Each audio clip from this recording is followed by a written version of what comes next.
Hi hello friends, நம்ம இன்றைக்கி என்ன வாங்கியிருக்கோன்னா அமேசான்லேருந்து டோர் கேப் ஃபில்லர் தான் நம்ம வாங்கியிருக்கோம். உங்கள் கதவுல கீழே கேப் இருந்துச்சுன்னா இது வச்சா சூப்பராக இருக்கும். அதை தான் நம்ம அன்பாக்சிங் பண்ண போகிறோம். சூப்பராக இருக்குன்னா இப்போ சின்ன சின்ன ஓட்டை இருந்தால் அது கூடி பல்லி பூச்சி ஏதாச்சும் வந்துடும். இப்போ இதை வச்சா எதுவுமே வராது. அதனால நம்ம இது சூப்பர் ப்ராடக்ட்.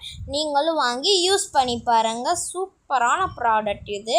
இப்போ வாங்க அன்பாக்சிங் பண்ணலாம். இது ஃபஸ்ட்டு நம்ம பிரித்து அன்பாக்ஸ் பண்ணி உள்ள எப்படி இருக்குன்னு பார்ப்போம். இப்போ வெளியே எடுத்தாச்சு. இது அப்படியே கதவுக்குள்ளே தள்ளுறது தான். பாருங்கள், ரெண்டு இது இருக்குது. உங்களுக்கு எவ்வளோ டோரோட சைஸு உங்களுக்கு எவ்வளோ இருக்கோ அந்த அளவு ஃபிட் பண்ணிவிட்டு மிச்சம் இருக்கிறத அறுத்துக்கலாம். இப்போ பாருங்கள், இதை இப்படி இருக்கா, இந்த சைடு ஒன்று இந்த சைடு ஒன்று. இந்த கேப்பில் அந்த டோருக்குள்ளே சொருகிட்டால் முடிஞ்சிச்சு, அவ்வளோதான். அது வழியாக எதுவுமே வராது. பாருங்கள் எவ்வளோ நல்லா இருக்குன்னு. உங்கள் வீட்டில் ஏசி இருந்துச்சுனாலும் இது யூஸ்ஃபுல்லாக தான் இருக்கும்.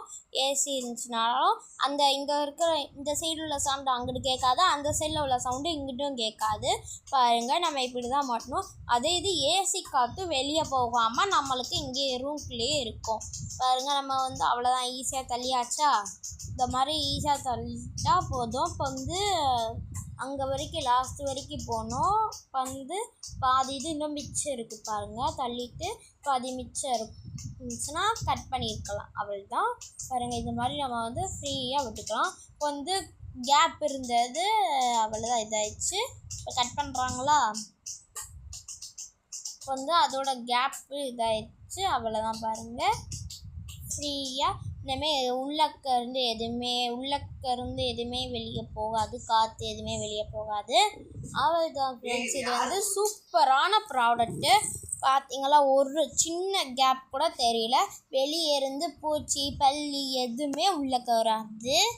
அவ்வளோதான். இப்போ இந்த வீடியோ பிடிச்சிருந்துச்சுன்னா லைக் பண்ணுங்கள், ஷேர் பண்ணுங்கள், கமெண்ட் பண்ணுங்கள். மறக்காமல் பழனி சேனலில் சப்ஸ்கிரைப் பண்ணி